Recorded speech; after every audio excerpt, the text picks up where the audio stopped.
بسم اللہ الرحمن الرحیم۔ اس طرح کی وظائف سننے کے لیے ہمارے اس چینل کو ضرور سبسکرائب کیجئے گا۔ شکریہ۔ آج منگل کے دن یہ کلمات پڑھ لیں۔ قیامت تک 70,000 فرشتے استغفار لکھیں گے۔ حضور اکرم صلی اللہ علیہ وسلم نے فرمایا کہ جو شخص یہ کلمات پڑھے اور اس کے ذریعے اللہ تعالیٰ سے رحمت بخشش طلب کرے تو اللہ تعالیٰ اس کے 1000 درجے بلند فرماتے ہیں اور 70,000 فرشتوں کو اس کے لیے قیامت تک استغفار کے لیے مقرر فرما دیتے ہیں۔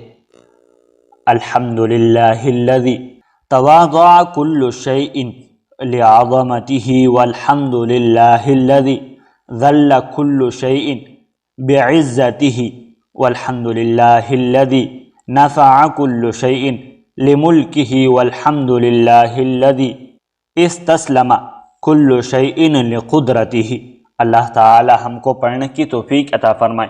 آمین ثم آمین۔